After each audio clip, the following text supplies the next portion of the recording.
Ed eccoci qui con questo primo test della nuova GoPro Hero 7 Black.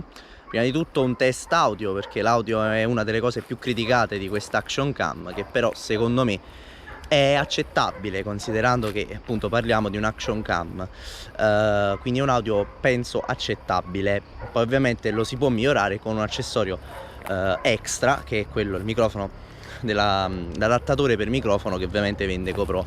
La cosa che subito balza, diciamo, all'occhio e mi ha stupito è la stabilizzazione di questo modello, che è molto è veramente superiore rispetto a quella dei modelli precedenti, e ve lo mostro. Io ora sto camminando come vedete in mezzo a una campagna, mi sto muovendo molto, posso anche provare a correre e la stabilizzazione è eccellente. È quasi a livello di una gimbal, non è proprio come una gimbal, però si avvicina moltissimo ed è una cosa veramente eccezionale.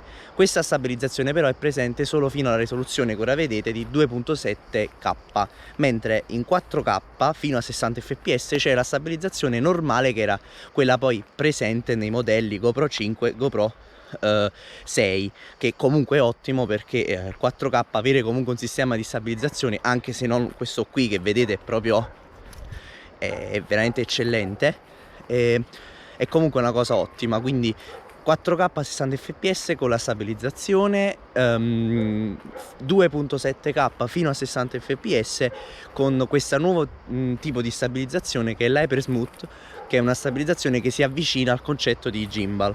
Ora ci facciamo una corsetta per vedere quanto effettivamente stabilizza.